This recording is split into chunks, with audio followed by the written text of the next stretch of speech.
नमस्कार दोस्तों, आप सभी का स्वागत है short and out 2.0 YouTube channel पर। Rajasthan High Court Hindi steno से संबंधित डिक्टेशन प्राप्त करने के लिए आप हमारे चैनल को सब्सक्राइब करें तथा वीडियोज को लाइक एवं शेयर करें। चलिए डिक्टेशन स्टार्ट करते हैं। डिक्टेशन स्टार्ट होगी 5 सेकेंड बाद।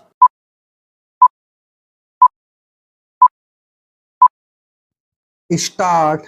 महाराष्ट्र में उद्धव ठाकरे से बगावत कर शिवसेना के कुछ विधायकों ने अलग पार्टी बनाने की घोषणा कर दी थी। इस तरह उद्धव ठाकरे की सरकार पर बहुमत का संकट पैदा हो गया था। तब तत्कालीन राज्यपाल भगत सिंह ने उद्धव ठाकरे को बहुमत साबित करने का आदेश दिया था।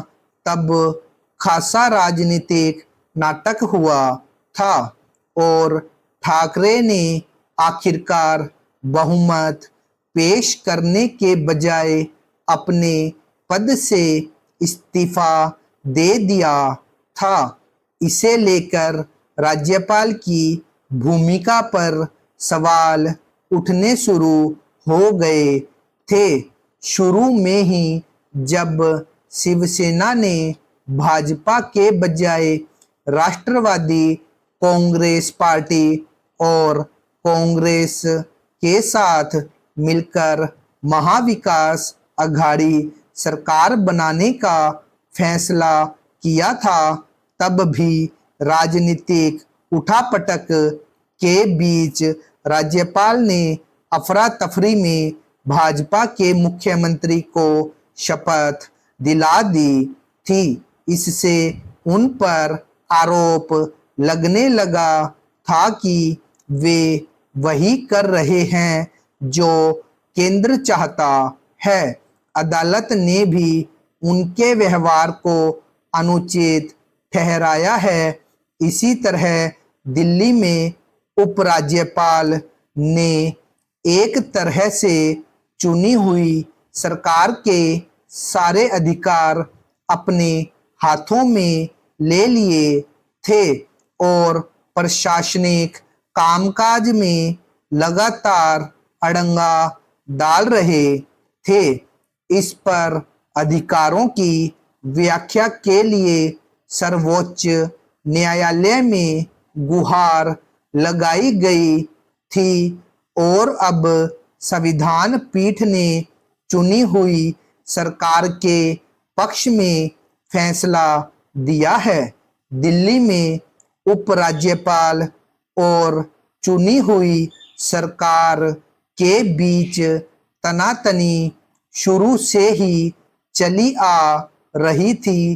खासकर प्रशासनिक अधिकारियों की तैनाती और तबादले को लेकर एक तरह से दिल्ली सरकार का अधिकार ही छीन लिया गया था।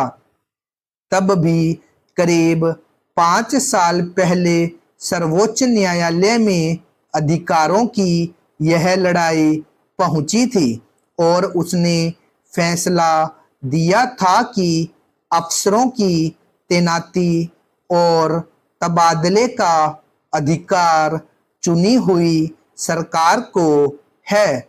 मगर फिर भी उपराज्यपाल ने अपनी मर्यादा का ध्यान नहीं रखा। अब सर्वोच्च न्यायालय ने कह दिया है कि उपराज्यपाल को बेशक राष्ट्रपति की तरफ से प्रशासनिक कामकाज देखने के लिए नियुक्त किया गया है, मगर चुनी हुई सरकार को ताकत देना बहुत जरूरी है। देखना है अब भी उपराज्यपाल अपनी मर्यादा का पालन करते हैं या नहीं। दरअसल राज्यपाल और उपराज्यपालों की नियुक्ति इसलिए की जाती है कि वे राज्य सरकारों को किसी प्रकार का अनुचित फैसला करने से रोक सके, मगर जब से इन पदों पर राजनीतिक नियुक्तियां की जाने लगी है, तब से इस पद की मर्यादा कहीं हाशिए पर चली गई है। अब राज्यपाल और उपराज्यपाल प्राय राजनीतिक लोग होते हैं। केंद्र सरकार अपने ऐसे लोगों को इन पदों पर नियुक्त कर उन्हें उपकृत करने और उनके जरिए अपने विपक्षी दल की सरकारों पर अंकुश लगाने का प्रयास करती देखी जाती है, जो सक्रिय राजनीति में लगभग अप्रभावी हो चुके हैं।